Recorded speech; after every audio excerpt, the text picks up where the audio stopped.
So today's webinar topic, we are going to focus on financial budgeting and analysis for dairy goat producers. And like I said, my colleague Larry Tranel is on here today going to present. Larry has served as a dairy field specialist for Iowa State University Extension and Outreach for 30 plus years now, and has worked extensively with both dairy cattle and dairy goat producers on financial analysis to help them understand the differences between profitability and cash flow. And it's through his work that he has developed a budgeting software program called Dairy Trans. And so today he's going to walk us through a dairy goat budget and share the latest financial returns on for dairy goat producers. So welcome to our webinar, Larry. And I see you got your presentation pulled up here, but I think before you get started, should we ask those 2 poll questions here? Oh, sure. Yep. So I need to stop sharing? Nope. I think you're good. I think I can do that without having to stop there. So I'm going to launch the first one, and it's just asking, if you milk goats, how many dairy goats do you milk? And so Larry, can you see those there? Yep. I see people are entering in pretty rapidly here. So we got about 45 people on. I'll give you a few more seconds to respond. Looks like about half, 10 or less. Yep. So we got 1 and 200 plus dairy goats, and let's see, I'm going to end this here and I'll share those so you can see, so the people can see the results here. So we got about 43% of our audience here today milking less than 10, another 40% in that 11 to 50, about 14%, 50 to 100, and then we have a few in that 200 plus range. And I'll launch the next one here. This is on milk production. So we're just asking our audience, for those that are milking dairy goats, what your average daily milk production per doe throughout the season. So on a season basis, what is your average dairy production?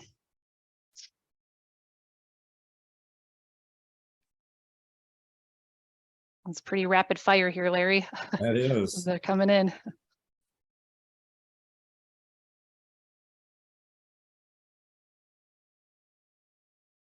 All right, looks like our polling has kind of slowed down here. So I'm going to end that and I'll share that to our audience. So we have about 30% that are producing less than 5 pounds, another 33% in that 5 to 8 pound range, and about 23% greater than 8 pounds of milk production there. So thanks for sharing that information with our audience here today. So Larry, you have the floor. All right. Appreciate being here, and thanks everybody for joining. So we're going to talk about financial analysis for dairy goat operations. Probably not an exciting topic for a lot. You kind of work with the goats because you probably like working with the goats, not so much dealing with the records and things like that. So what we're going to do is I'm going to go through some numbers, and some of the stuff is actually somewhat outdated. Some stuff is a little bit more, just because there hasn't been a lot of financial studies done on goats. The only ones I could find are actually ones that I did back in 2008 and 2009, but we'll kind of work down through here. Now my clicker downward is not working, Jen.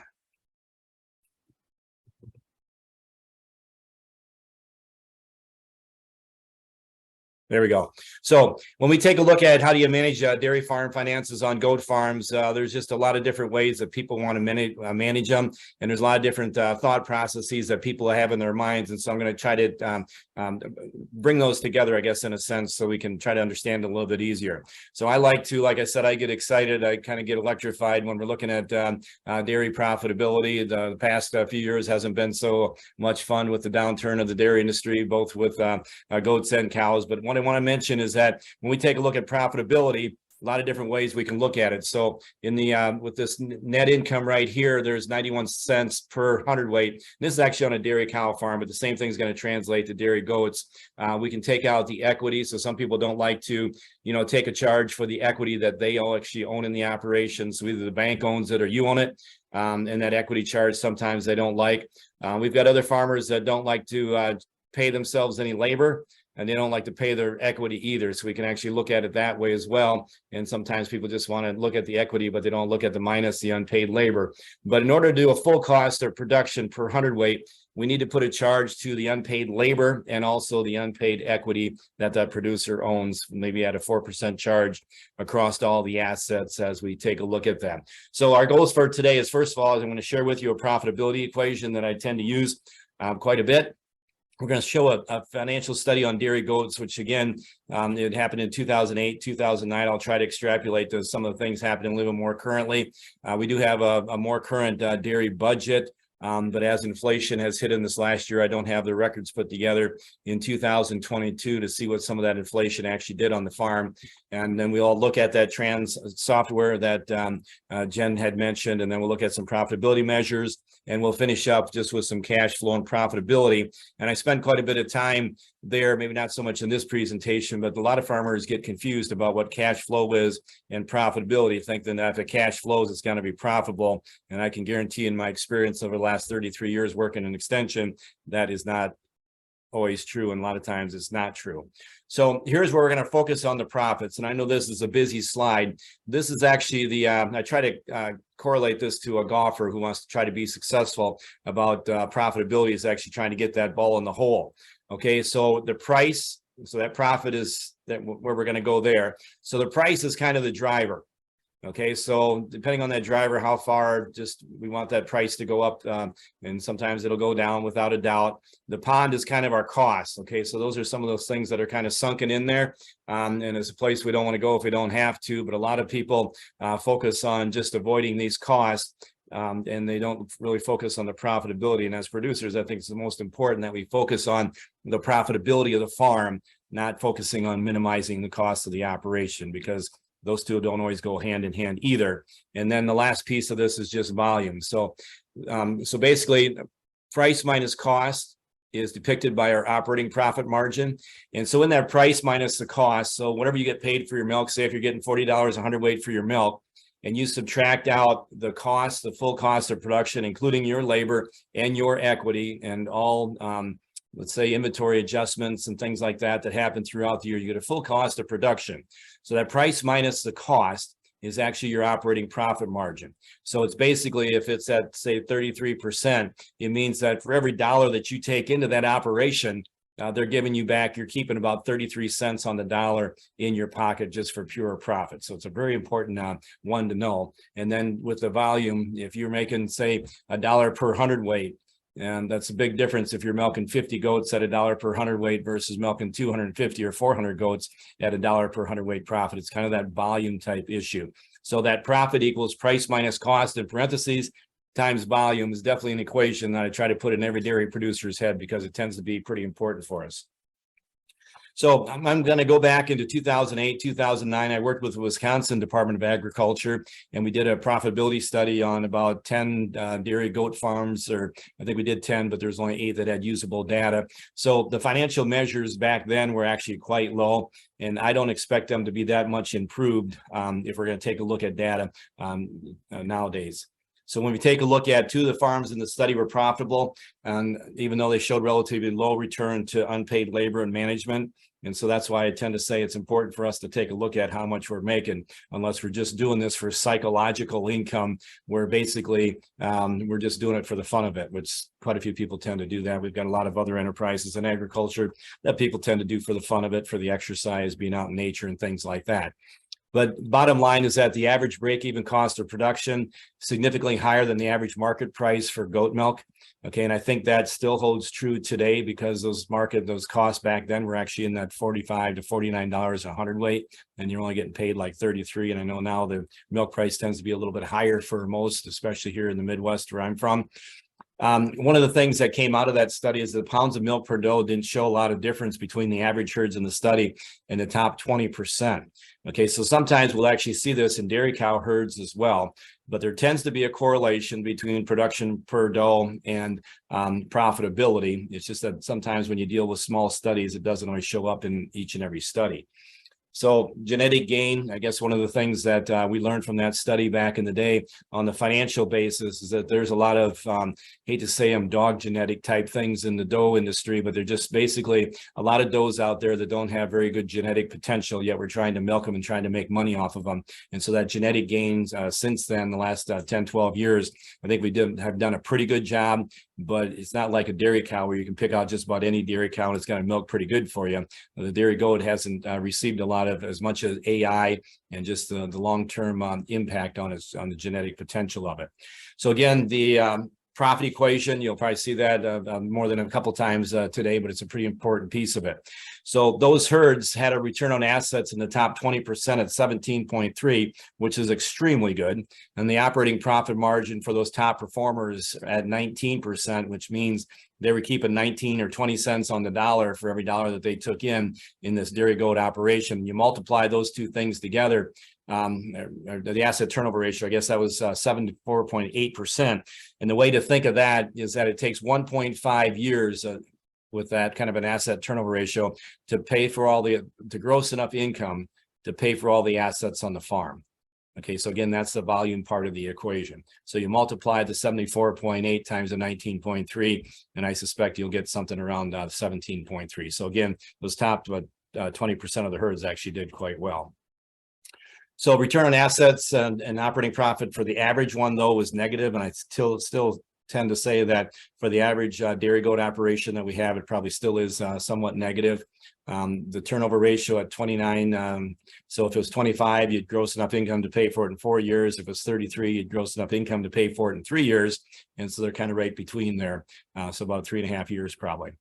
So the long-term solvency of these operations, so most of these are actually supported by off-farm income, or maybe they have another business where they don't make money on the goat operation, but they do make it selling gelato or whatever, the different types of cheeses and things like that. They might have a creamer, or they're selling the product somewhere else, and that's where they're tending to make their money.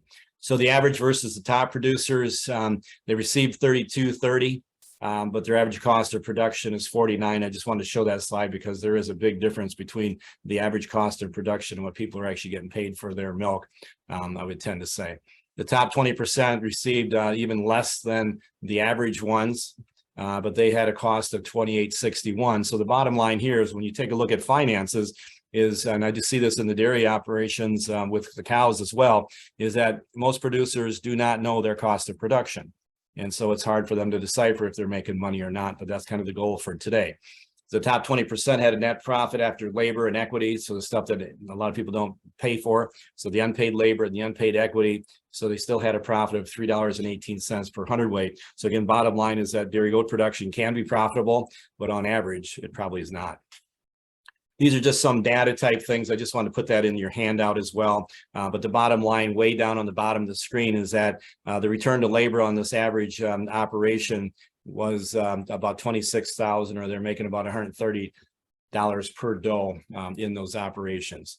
So we also did that study in 2010 on dairy sheep farms in Wisconsin as well. And you can see with the return on assets and the return on equity, the operating profit margin and asset turnover ratio is that it wasn't that profitable to be milking dairy sheep, but that industry is continuing to change and continuing to grow too. So it's kind of in its infancy, but I kind of want to throw that in there too. But I don't suspect we have anybody in here milking dairy sheep. So now we're going to move on to the dairy goat budget. So I'm going to show this. It's a lot of numbers, and basically any place where there's light, kind of a manila type color, that's where you input your numbers into this thing. So we're going to do it on a per doe basis, and then we're going to multiply it by the number of does you might have in your herd. So whatever you get for your buck kids, your cull does and things like that, and how many that actually get sold out on a per doe basis is kind of what we're looking for there. So that's on the income side of things. And then we'll have the cash cost.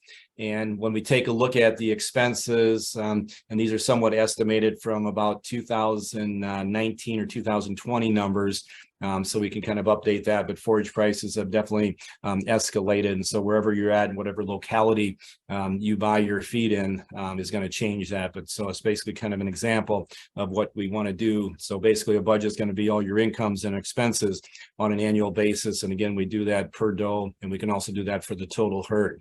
So then we also have investment costs, and this is where a lot of goat operations are either they make it or break it. So they might have remodeled some facilities and they can put a nice efficient system in. They may have built the facilities brand new, which hopefully the new facilities is going to give them more milk production per doe because there maybe some better comfort, better ventilation, and you can just take care of them a little bit better. The bottom line is that there definitely are some investment costs. We have to buy the does, we have to buy some machinery, purchase the buildings or retrofit some buildings and have some kind of a milking system to work with. So that's kind of the budget piece of that.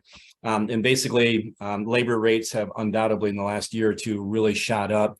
But again, there's not that much return to labor in a lot of these dairy goat operations to begin with.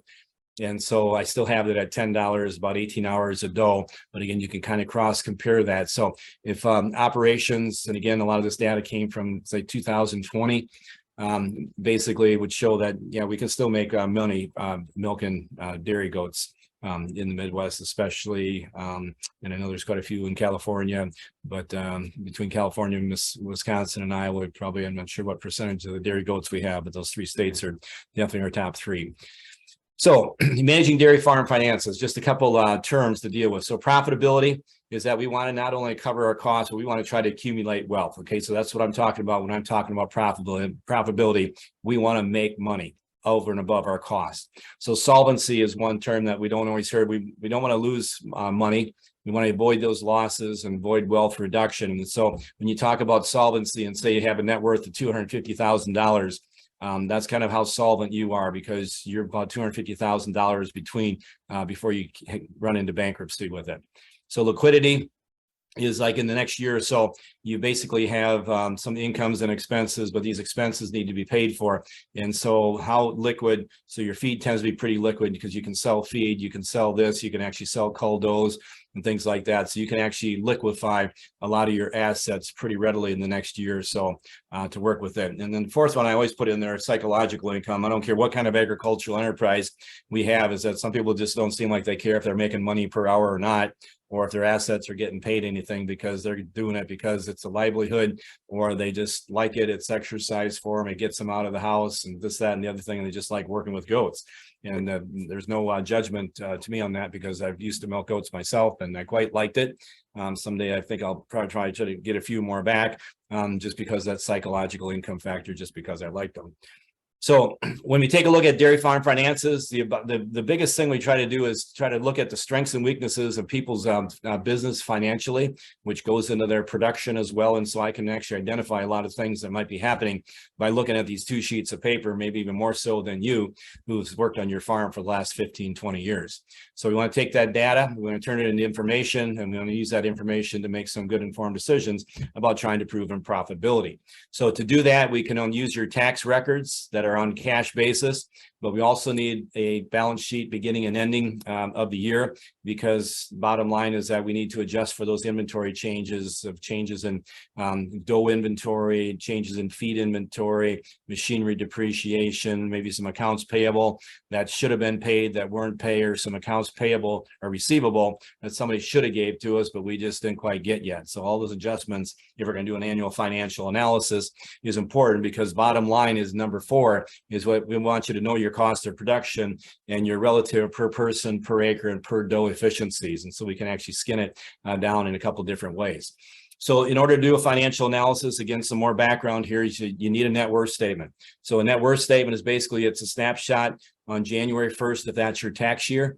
And there's also another snapshot on the December 31st, the end of the year. So every year you do one on, say, January 1st, and you have an ending and you also have a beginning. And the difference between those two, if I take the ending, whether it be doe inventory or machinery inventory or feed inventory, and I subtract it from the beginning, that's the number I need to adjust either positively or negatively to my cash income, because even though you didn't sell it, okay, you still gain that money. You got more does there now, so you've got more assets and things like that. So it's basically taking what I call a still picture. You take your camera out, you take a picture of what your farm looks like on January 1st each year, and that way you have your ending minus beginning. The second statement that we work with is net farm income statement. And this is basically, I'd say, taking a video camera, from beginning of the year to the end, and just how did you get there. So every cash income and every cash expense we have a record of. Those that may have died, those that may have been culled, left the herd, new ones that came in, new ones that were born, and things like that, feed that came into it and we paid for it and it got eaten and things like that. But anything that comes in or out the farm and has a cash thing to it, or it's an asset that moved off the farm, we want to get that. And that's called the net farm income statement, which is pretty important. So the third one is the cash flow statement. And this is the confusing one because bankers love to talk about cash flow. I don't deal with cash flow much at all because, yeah, it's important. You got to pay your bills.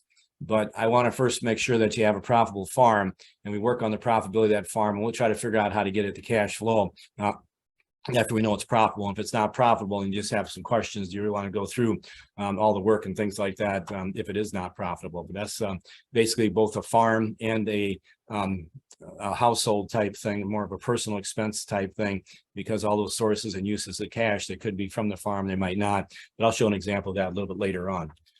So the net worth statement, again, that's the snapshot. Do it on January 1st if that's your tax year. If you miss it by 15 days and the other one didn't get missed by 15 days, you're about 15 days pretty much that could be off a feed that may have come onto the farm and you paid for it, or a couple of does that left the farm or may have died or something like that. So a lot can happen. So just get it on January 1st. That's the important piece.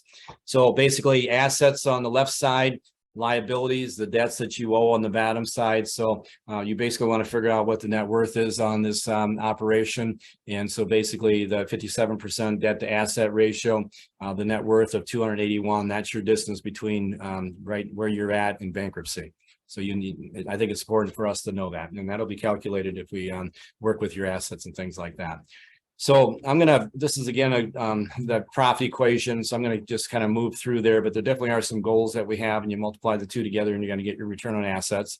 The return on assets is probably the number one measure that we tend to use, but there's a few other ones and I'll talk about those a little bit later as well. So now I'm going to move into the Dairy Goat Trans. So this is a financial system. It's actually the system that's being used in quite a few different states to do, especially some of our organic dairy farms. It's the system that we used to do there's also a sheep one. So we did the sheep study with the sheep trans, but we did the dairy goat study in Wisconsin those years with the dairy trans program here. So I'm just going to go through it. So we have these inputs that we have. So I basically need your net worth statement from the beginning of the year and also one at the end. So again, you just do one on January 1st each year, and one serves as the beginning and the end for whatever year. So we tend to use your Schedule F. That's where most of your cash expenses are going to come from. And there's also some cash flow items, maybe your principal payments, capital purchases, capital sales, family living, and things like that I'm going to need that sometimes are not on it, that are not on those schedules. And then I like to know, here it should say does and the acres and just the labor hours that you actually put into it. So you can do a full nice analysis.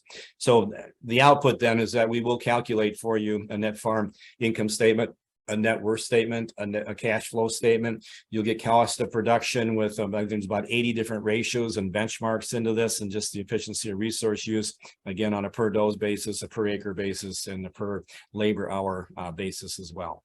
So in order to do that, we're going to deal with the cash farm income. So again, we get that, and the expenses typically come from the Schedule F. So the net cash farm income is and again, I apologize, it doesn't say doe, and it should say doe instead of cow there, but you get a net cash income. And so people look at this net cash income and they try to correlate it to profitability.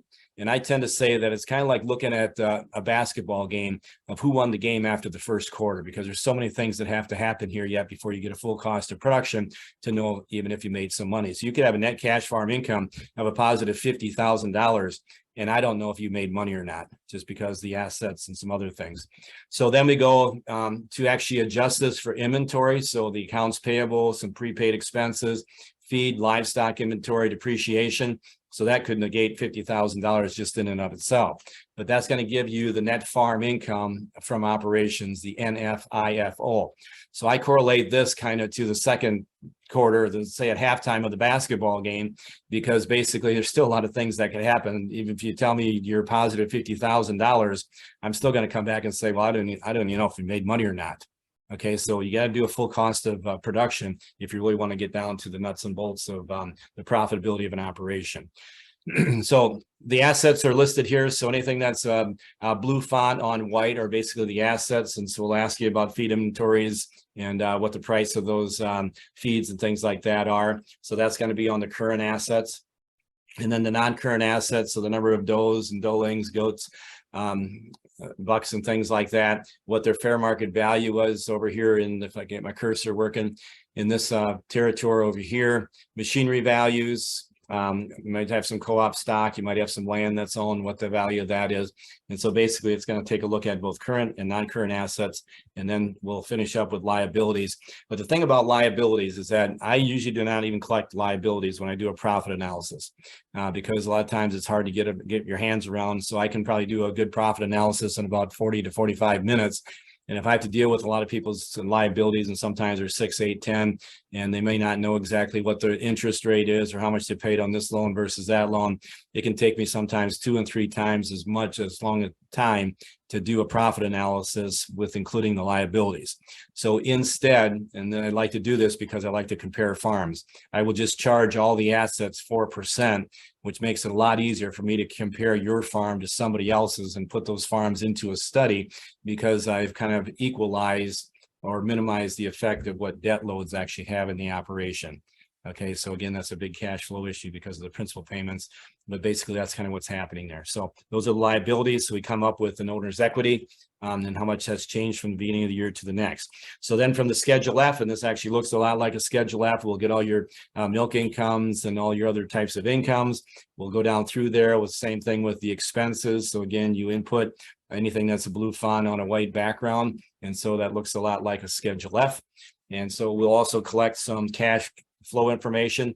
And here's where I'll kind of mention a little bit about the cash flow, is that, you know, the beginning cash balance that could have came from some non-farm sources, the non-farm income, non-farm, the income taxes paid. I don't know if that's farm or non-farm, the principal payments. And this is kind of a stickler for me, is that when you take a look at debt expense, principal payments in no way, shape or form should be thought of as an expense. Even though you pay them, they're an investment that you make into your operation. And sure, the interest is a cost, but the principal payment is not an expense of the business. It will only show up on the cash flow portion of the expense items or whatever. So family living expenses, so that's non-farm. Capital purchases could be farm, but they could be, you put $2,000 into an IRA or something. So that could be a capital purchase on a cash flow. Capital sales could be both farm and non-farm, and then new monies. So the big one here is that the farm income is a big piece of that, which would be the other one that's not there. But a lot of these could be some non-farm. And that's why when people have a lot of cash flow problems, it could be something from personal expenses. A lot of time it's not a farm issue. It might be a personal issue, but that do not confuse cash flow and profitability. So then the other information, number of does, the acres, the opportunity cost of your labor. So if you're working someplace else instead of milking these does, the number of hours that you're putting in, what's the cost on that, and how many hours might that be, and then the total full-time equivalents into the operation. So as we take a look at the analysis as it comes back out, then like I said, we're going to get those 3 big statements done. And then the page 2 is actually going to do a Dairy Trans return summary. So when we take a look at the net worth summary, it's just going to summarize it, but you'll actually get the net worth statement with it as well. You'll get a cash flow statement if you choose to fill that portion out. I would say for 90% of the analysis, I don't even do the cash flow part of it again, because I'm solely focused on the profitability. But if farmers want me to do that, I'd be more than happy to do that. The net farm income statement, so we'll do your numbers here in this column, and then we'll do it on a per hundredweight equivalent basis. We'll do it per doe, and then we'll kind of give a benchmark of where we think they should be at. So if something's way out of whack, I can actually take a look at strengths and weaknesses in the farm business and say where that thing might be. So the cash expenses might be a small slide here, but the exact same ways that I can actually benchmark these cash expenses just to see if something's way out of whack compared to the data that we have, that we where we think it should be. So cash versus accrual accounting. So again, we need to take these cash records and we need to accrualize them. Okay, so we got to do all these inventory adjustments. So they can come on account receivables, feed inventory could change positive or negative. if I'm dealing with the dairy cow herd, sometimes I'm breeding livestock, and this is actually probably faster in a dairy goat herd. The breeding livestock, could really accumulate, because if you're getting 1.5 to 2 does per doe, I mean, you could actually increase your herd size actually quite a bit faster than a dairy cow herd actually can, and that would show up here. And this is the only place it would show up. So sometimes a farmer might have 25% of their net income, and I've seen this before, of their net income that might actually come from breeding livestock inventory gain. So on the dairy cow side, we'll call this a heifer IRA. On the dairy goat side, I guess it's kind of a doling IRA. It says you kind of build this wealth. You don't have to pay taxes on it until those things get sold. But basically, you're kind of hiding some money from taxes with that one. So prepaid expenses, accounts payable, machinery, usually that's mostly depreciation, but there could be some capital purchases in there that actually might cause it to go up 10,000. Even though the depreciation causes it to go down 10,000. So land and buildings, no adjustment there, but the capital purchases minus sales, that adjustment needs to go in there as well. So that's kind of how we accrualize the records from the cash records to make it accrual. Because again, to get from the first quarter of the basketball game from that cash income and expense, we have to accrualize the record to get to the halftime. But again, still, that's not the whole picture. So we get our net cash income, we get our inventory change, we get our net farm income. So that net farm income, and you can see that on the right side, it's about $79 per doe, or let's just use this 15,700. Now we're going to take equity, and back then we were taking equity out at 5%. So that cost, even though we had a positive net farm income, even after inventory change, if I take 5% across all those assets that are invested, because I could have invested these assets in the stock market, maybe not so much last year, but in bond markets and things like that in previous years, and I should be able to get 5% year over year in those kind of investments. Okay, so it's a true cost of doing business. That money's got some value to you. So the return to labor is at 13,564 to the negative, and so this is like at the third quarter of the basketball game. Basically, we still don't know who won the game. Still don't know exactly if you lost money, but I'm getting a kind of a feel for it that you may have. But I'm not exactly 100% sure until I take that, because say if that was a positive $50,000, I don't know if that goes over 2 people. Does that go over 4 people? Okay, so that's what you need to get down to, all the way to the bottom of it, to see if we made money or not. But the labor earnings after we went down through the unpaid labor is negative 452. So yeah, this is not a profitable operation. They got paid $33.12 for their milk, and they had expenses of $44.84 for their milk. So they had a negative $11 a hundredweight. So this is not a profitable operation. This one I'm not going to spend much time with here, but there's different things about how efficient we use labor, how efficient things are on a per doe basis. So your numbers would be calculated here. We've got a goal, we've got an average, and we also have a benchmark with those. And so, like I said, there's about 80 different ratios in the program. And so when I take a look at it, just if our goal is to try to sell about 3,000 hundredweights of milk, when we take a look at 100 per FTE laborer, I think that's a pretty lofty goal. You can see we actually kind of ran short for. But I will share that in a lot of our data, especially in the dairy cow data, that labor efficiency tends to be even more important than milk production efficiency and feeding efficiency, just because of the cost of labor. But if you're not dealing with the cost of labor and don't really need a return for your own labor, because again, you might be doing it for fun, for the psychological income, then you don't need to deal with that as well. So here they had 1331 for their milk, but an average, it seems like a lot of these herds are right around that 1,500 pounds of milk per doe, but we definitely have some that are over the 2. So there's a few other things about crop acre basis and things like that. So again, just an example that I want to put in your handout, especially just so you have some of those benchmarks and things like that. And then we're going to look at the Sweet 16 and financial ratios. I don't deal with a lot of these, but I do deal with return on assets, and I do deal with the return on, or the operating profit margin, and the asset turnover ratio. Again, why? So the test would be that what's the profit equation? If I multiply my asset turnover ratio here at 20%, which means, again, that it would take 5 years to gross enough income to pay for all the assets on the farm. So it's at 20%. I say that's not real good.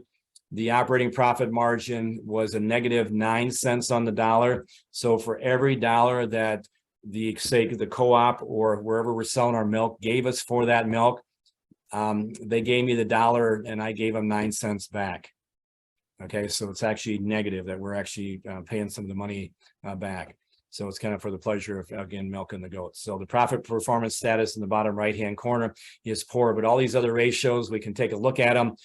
If you're in a debt situation where there's cash flow issues, we'll definitely take a look at these debt to asset ratios and things like that. But again, every operation is different. But when we take a look at, like I said, a lot of operations, we don't even put the debts into it because we're just taking that charge across all the assets. And that's how we do it when we do the studies.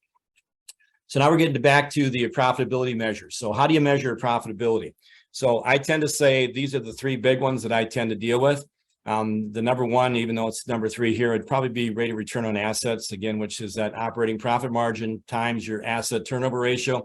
We give you the rate of return on assets. So why do we do that one?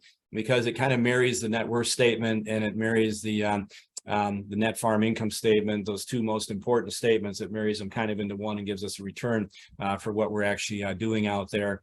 And the second thing about the assets is I take a look at the assets and maybe I can, like I said, invest them someplace else.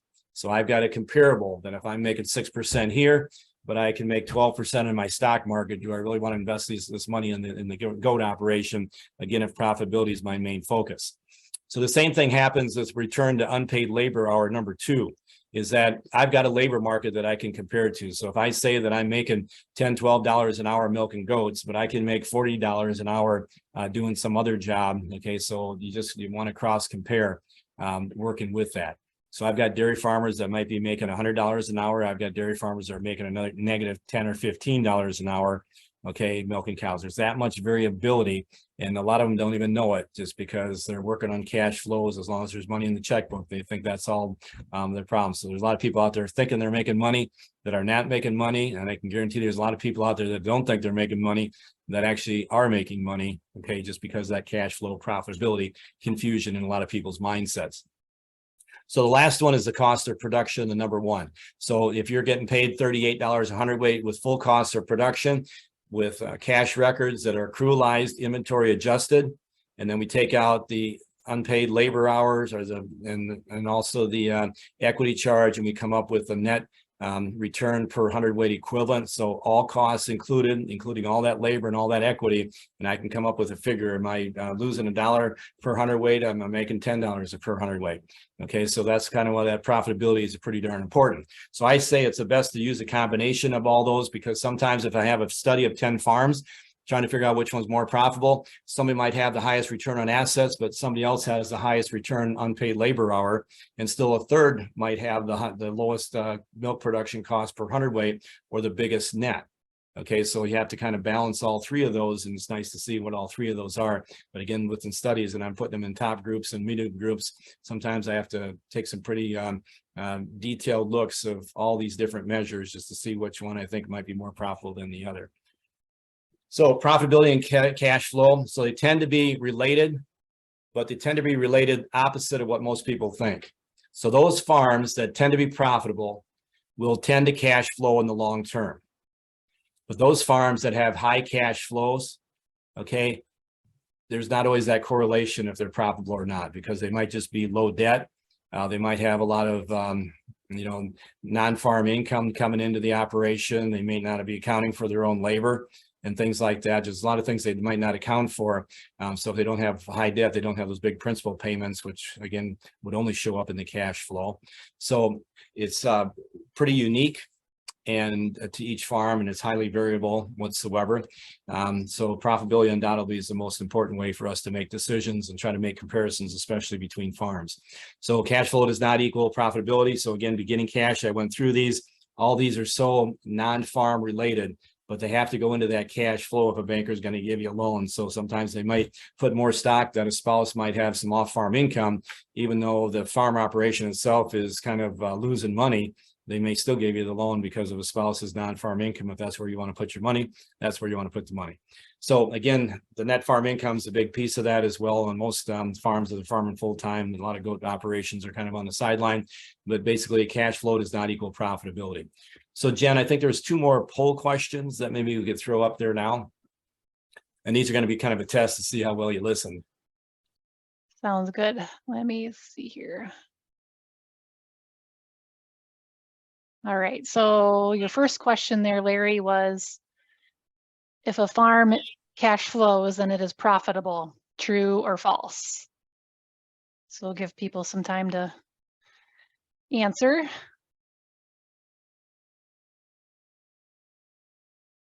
They must have been listening. Looks like it. Yeah. I'll give them a few more seconds Oh here my and then gosh. 35. we'll- I've never seen a poll question come out this way before.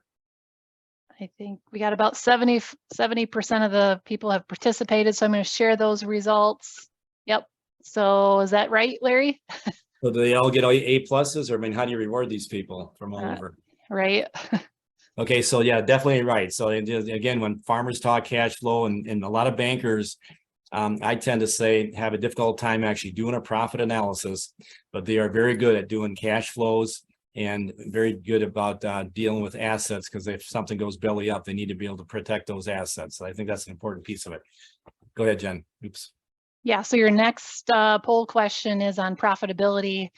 And we have profitability as measured by, and this is multiple choice, return on assets, cost per hundredweight of milk produced, return per unpaid labor hour, or all of the above. So again, looks like we have some very studious people here that have been listening very intently. So a lot of information to cover, but I think you're doing a good job. While they're finishing up, Larry, I had a question about when you see those ranges, those benchmark goals, where do you see some of that out of range, like feed, labor? I mean, A lot of times I'll see it in the repair bills and supplies. So people just like to shop. Believe it or not, they always want this or that for the farm. Sometimes it is in the feed, but that's in there. We'd kind of go after some feed wastage. Yeah, so that's a good point, Jen. So if I see any of those out of whack, I'm going to start asking a lot more questions about if you got high feed costs per doe, then what kind of feeding system do you have? How much feed are you losing? Just with the feed wastage, some shrinkage and things like that. Are there better ways you can actually buy the feed or produce the feed? So like in the, again, dairy cow examples, we've got some people are probably better off just to buy their feed versus produce it themselves. And other ones would kind of go the opposite way. mm-hmm. Yeah, so you can see those results there, Larry. And what's your answer? okay, so probably the preferred answer would be all the above, but for those that say return on assets, that's probably the cream of the crop there. And when you look at cost of production, if it's full cost of production, I can't argue with that answer either. And the return per labor hour, if that's what you're doing for it as a job compared to doing some other kind of a job, that may be your number one. So I can't argue with any of them. So I think they're all right. So 2 questions in a row, I could give 100% feedback on it. So maybe they should be teaching the class instead of me. That's right. Okay, so I just have a couple more slides to finish up, and I think we've got a little time here yet, so don't need to take that off my screen. There we go. Okay, so again, when we take a look at, no, it doesn't want to go down again. There we go. So again, with our goals, the profitability equation. So profit equals price minus cost in parentheses times volume. Okay, so that equals our return on assets. That equals the operating profit margin times the asset turnover ratio. So I think I probably beat that one to death. So the dairy financial study. So again, as I summarize this, is that on average, I would tend to say that dairy goat operations are not profitable, but those top, so you don't want to be average. So those top 10, 20%, I think can still make some pretty decent money. There's still some ability. And I tend to think that genetics might be one of the biggest limiting factors and labor efficiency as well. Those 2 things are what I would probably put on as maybe the 2 biggest factors in working with it. We also noticed in that study too, that the tenure of goat producers tends to be 3 to 5 years in a lot of respects. So people buy these goats that aren't very good, thinking they're going to make some money because they didn't do a budget or whatever. And then they milk them for 3 to 5 years and they realize that they're not making any money and they're going backwards. And so then they sell them to somebody else who is kind of has this dream as well, and they kind of work with them. And so a lot of these low genetic goats get passed on from one operation to the next. Okay, so that's why I say the tenure of some goat producers is not very long. And that was back in, like I said, 2008, 2009, 2010. I think it's gotten better and our genetics have gotten better, but there's still a lot of work to do with that. So I think that's one of the big things that came out of that study as well. When you take a look at the budget, so that's available from Iowa State Extension. Jen, maybe if you could just put in the dairy team website in there. There's a tab that says sheep and goats. I'm pretty sure, unless it got changed recently, that would be the website where you could actually find it. And if it's not on there, Jen and I'll make sure that we get the budget on there. So the financial software, if you want to try to work with that, there may be a possibility that Iowa might try to do a financial study with goats. Hopefully Wisconsin Department of Ag would try to get involved with it as well. But if we could try to find 10, 12, 14 farms to do a financial analysis on just the dairy goat operation itself, I think it would actually behoove the industry quite well, and I'd be willing to try to work with that if we can find the producers. And actually, if some of the people online are interested in doing it, I'd probably be willing to work with it. I'm going to have to charge you a little bit for being out of state and things like that, but I think we could try to work with them. So that would actually come through me in my office there. So again, the profitability measures, and we just had that poll question on that, and then the cash flow versus profitability. So I think we accomplished those goals, and you responded back with some pretty good answers of that. So I think that was kind of what I wanted to try to get through today. So I guess at this point, Jen, we would just open it up for questions or comments. I struggle in identifying my true costs in all of my value-added products. So we've got, if I'm just doing my milk, I don't have so much trouble, but we have such a diverse, complement of products that we offer that I feel like sometimes I'm just throwing paint on the wall in knowing what those actual costs are. I could do it, but it would make my eyes bleed. And so looking for any suggestions that you have about individual cost analysis on value-added products. Okay, so that's a great question, because we tend to find that actually in a lot of people that have the on-farm processing and the creameries that are there. So you have sometimes 8, 10 different products, and trying to figure out, because so much of your labor might be used here, but it's also shared with this one and shared with that one. The equipment's being shared and things like that. So about the only way you can really pin that down is to take those. And there's actually one of the spreadsheets that's actually with this Dairy Trans, and we can actually take down and see what percent comes. So in the Dairy Trans, it goes in, and we want to find our feed costs. So we're trying to figure out percentage wise of each one of these individual cost items or income items, what goes to the yogurt, what goes to the gelato. But basically that's going to be a percentage of the, so I could envision, like in your case, to create a spreadsheet that might have 6 or 7 or even 10 columns going down through there. And on the left side, you're going to list up all the total cost of all of them. So you have a total cost of each one of those items. And then you're going to, in that spreadsheet, go down and take a look at 10% here, 20% there. And that's about the only way we can, I think, really get at it. And it's not going to be perfect. But I think the key is that, some people always think, like, even when I do a cost of production in this dairy goat analysis, my goal is to get you 98% accurate or so, because there's going to be some numbers that may not jive this way or that way. But if I can get you within a cost of production of, say 25 cents a hundredweight of what it's costing to produce milk, and your expenses the same way, we definitely got you in the ballpark. But it's the same thing you're gonna have to do, is get yourself in the ballpark, but you're probably gonna have more variability and actually more room for error with that as well. But that's what I would do, is probably create some kind of a spreadsheet that might have however many columns you got. But if they're similar products, I'd probably try to lap them together. If they're used out of the same machine or they're marketed the same way, I'd try to group them as much as you can. As we do the enterprise budget and figure our cost of milk production on 100 weight, once we have that figure, then that's the figure we would use for cost of input for our milk when we're making gelato or yogurt or whatever. Is that correct? Yeah, so that would be correct. And I'm glad you brought that up, because one thing I failed to mention is that when you're figuring out cost per 100 weight, we are not just going on the 100 weights of milk that are sold. So you've got cold doughs that are sold. You might have some hay that might get sold. You've got other things, kids that might get sold, not human kids, billy kids and things like that. Okay, so you need to take that dollar value and divide it by the milk price to give you a 100 weight equivalent of that factor. And then at the end, so you're going to take, say, any cold dough sales and divide it by the milk price, and you get a 100 weight equivalent. You're going to add that to the 100 weight equivalents of milk. You're gonna do the same thing with billy goats, whatever else you're selling in that operation, divide it by that milk price, add all those up, and then you're gonna divide by the sum of all those numbers, not the 100-weight equivalent or the 100 weights of milk that were sold. If you do it any other way, the numbers are not gonna work out at the end. So you gotta account for those other numbers. Otherwise, you're gonna get an inflated, some inflated numbers.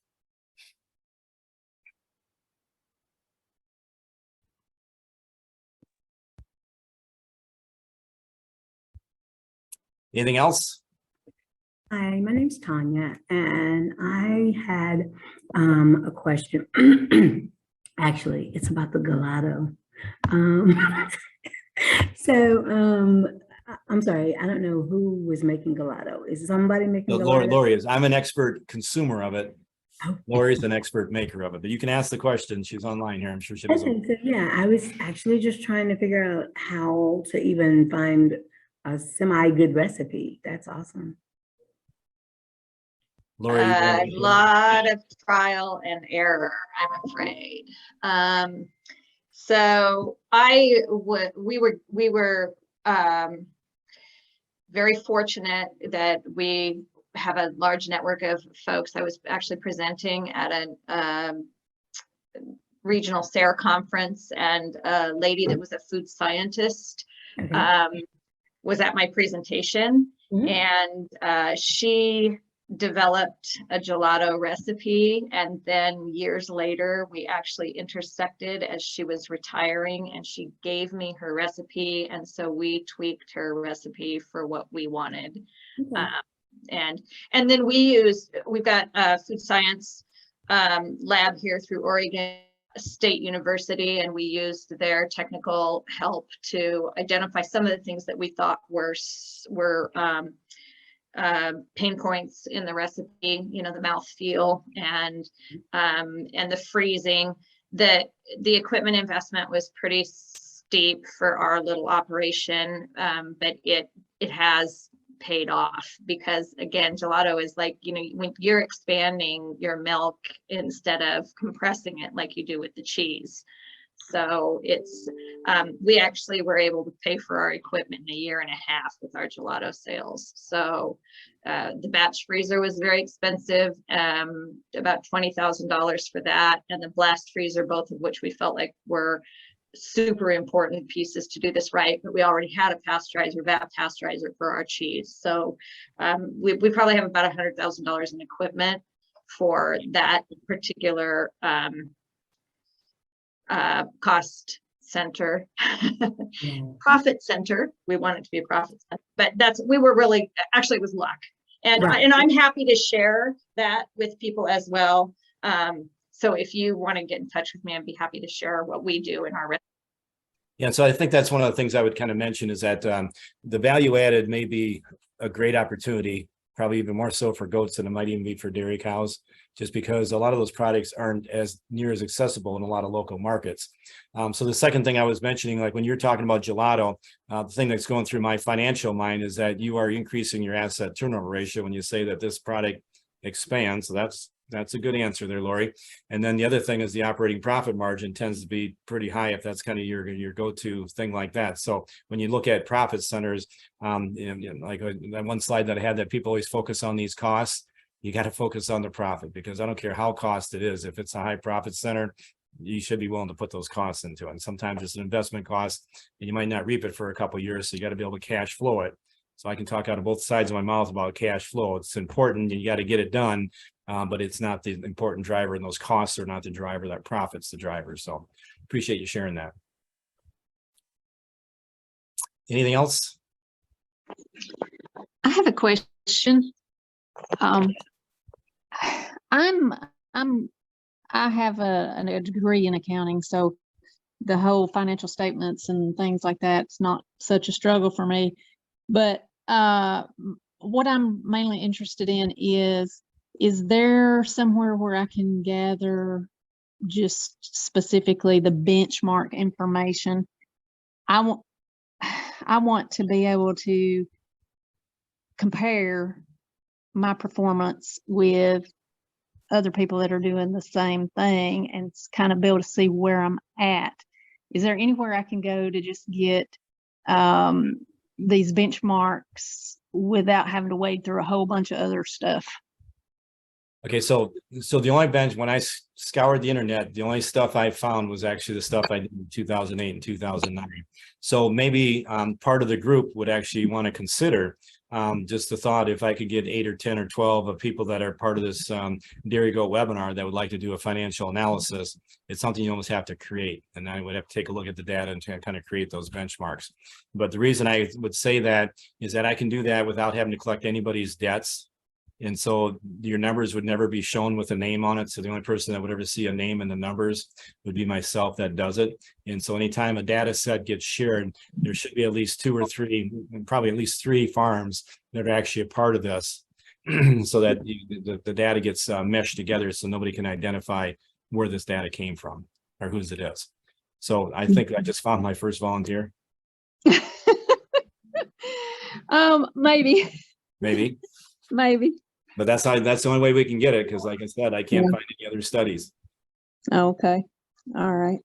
So we may try to do an RME grant possibly next year on dairy goats, which might a piece of that would be trying to identify some people that around the country that would be willing to share their data, so we could actually work down through it. So Okay. I don't see any other questions, Larry, so I think we'll probably sign off, but I appreciate the discussion. I thought it was a really good discussion there, and I think we made some networking opportunities for producers and ourselves to get back in touch with people here. sounds good. Thank you.